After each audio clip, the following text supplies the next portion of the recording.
My God, I hate drugs. Live here in the studio is Alan Tanhusay, the spokesperson of the Associated Labor Unions Trade Union Congress of the Philippines. And on the phone, Ed Lacson, Chief of the Employers Confederation of the Philippines. Good evening, gentlemen. Sir, thank you for being here in the studio. Mr. Lacson? Good evening. Yes, ma'am. Good evening. Okay, we'll go first to Alan Tanhusay of TUCP. Okay.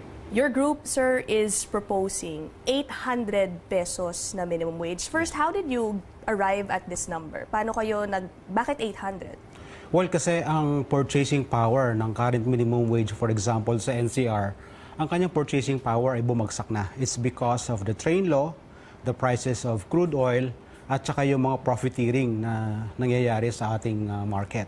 So yung tatlong mga factors na ito ay nagsama-sama kung kaya't very significant yung inflation rate at nandun na tayo sa level na kailangan na ng salbabida ng mga manggagawa, kailangan na nila ng tulong. Ang gusto ninyo, sir, nationwide itong 800 pesos. Do you think doable ito? Lalo na para sa mga negosyante sa mga probinsya? Yes, it's because ang aming premise ay yung kahirapan, yung presyo ng mga goods and services dito sa Luzon ay pareho na rin ang presyo doon sa Visayas at Mindanao. Yung kahirapan na poverty na dinadanas nating mga manggagawa dito sa Luzon ay pareho na rin ng kahirapan na nararanasan ng mga kababayan natin sa Luzon at Mindanao. So, sa ganitong situation, talagang kailangan na talagang i-address natin yung problema natin sa wage.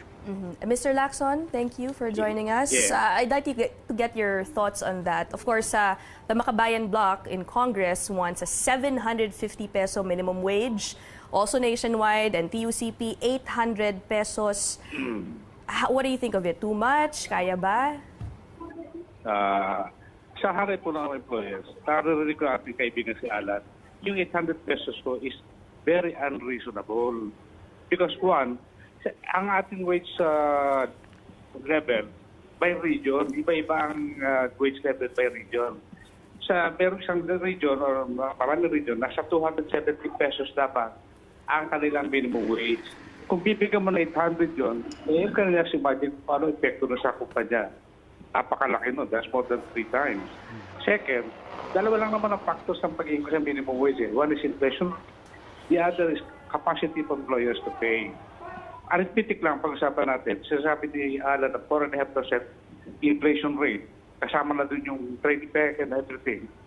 Eh kung kukumpiti po natin yung based on 512 pesos minimum wage ngayon, 23 pesos lang po yun eh. Assuming ibigay yan at kaya ng employer na magbayad, it will be only 23 pesos. Kaya yung 800, parang suntok sa buwan naman siguro yun. Sir, earlier we read a statement from you and you talked about possible job losses, closures. Can you tell us more about that type of scenario? If, again, what you're saying, if this is granted? Yeah, it's a natural instinct of investors and employers. Kung hindi na niya kaya mag-operate, what will he do? I mean, you cannot get blood out of stone. Kung talaga hindi na kaya ng employer, anong gagawin niya? Magre-layoff ng tao o magsasarado na lang siya ng kumpanya niya. Eh, kaso pag sinasabi namin to, ang tanggap ng ating kapartner sa labor, kami nananakot at isang epithet. Hindi po, this is reality. Reality po yan. Okay, so just to be blunt about it, sir, how much can you afford then? Kung hindi kaya po ang 800 dito sa NCR, it's now at 512. How much do you think can businesses yung pag-determine po ng minimum wage increase there is a process of consultation and hearing, public hearing between labor, employer, and government. So doon ho mati-determine. Dahil hindi lang naman yung arithmetic computation yung capacity ng industry to pay. That has to be taken into account. So, kaya yun yung one size fits all, medyo unfair din yun. Okay. Hindi naman lahat ng kumpanya pwede magbayad ng 800 pesos. Alan, anong palagay mo? Of course, ito yung usually naririnig natin, fears daw po of job losses, magsasarado daw yung ilang kumpanya. How optimistic are you na makukuha nyo tong 800 pesos? Well, thank you to the inputs of Mr. Lacson that the ALU-TUCP and the ECOP are social dialogue partners of government, and we have been getting in touch with each other more often. Salamat sa kanyang perspective at sa tingin namin ay mapapakinggan niya at he will be reasonable enough to listen to us why it is 800 pesos, no? Sa tingin ho namin ay the employers group would listen to us and would be reasonable to accept that it is high time na po na baguhin na natin yung paradigm. Yung 1989 law that creating the setting of the minimum wage was created 29 years ago. At ang huling wage increase na ibinigay sa ating mga manggagawa ay during that time. So, wala pong significant wage increase since 1989, no?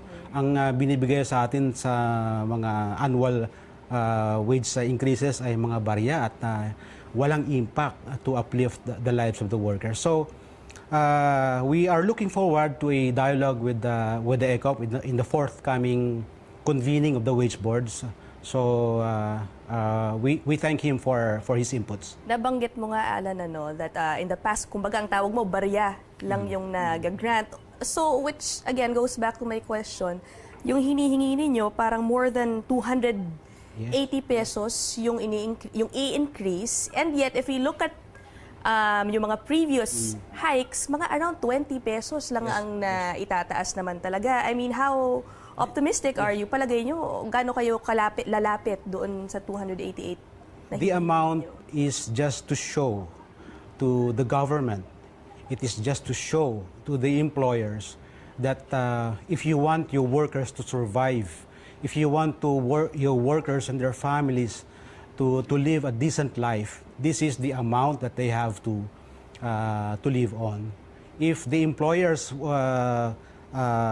reject our proposal, nasa sa kanila yon. Basta ang aming trabaho bilang social dialogue partner ay ipakita natin sa gobyerno at sa employer na ganito po ang standard na kinakailangan mabuhay ng disente at marangal ng isang pamilyang Pilipino. Okay, unfortunately, we've run out of time. Mr. Lacson, briefly, maybe a last statement, if you want to respond to anything that Alan has said. In our partnership with the TUCP and labor, yung tripartite namin, we are open to all dialogues. As a matter of fact, we always look at issues. Parang keso yan eh. It's like cheese. No matter how thinly you slice it, there are always two sides. So open kami sa dialogue. At yung 800 pesos na I think kasama dyan ang shock value. Okay. Thank you very much, Mr. Ed Lacson of the Employers Confederation of the Philippines. Thank you also, Alan Tanhusay of TUCP. Thank you. Thank you, Ivy. Now, we appreciate all your online comments on our top stories tonight. Keep them coming through our pages at CNN Philippines. We're also live right now on Facebook.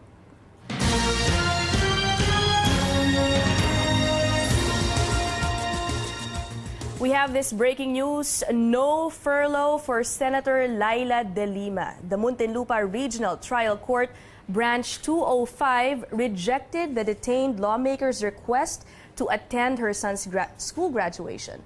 De Lima is currently detained at Camp Crame over drug charges.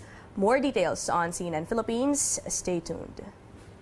And another breaking news, basketball superstar Kiefer Ravena is banned from playing in the FIBA for 18 months after testing positive for 3 prohibited substances. The suspension began on February 25th. We will have more details for you later on in the program. This is Newsnight on CNN Philippines. In other news, a massive overnight fire destroys a number of structures in Binondo, Manila, including a historic building that housed an office of the National Archives. The fire struck the Land Management Bureau shortly after midnight Monday. It spread to adjacent buildings, including the Pacific Commercial Company building, where the National Archives had its administrative office.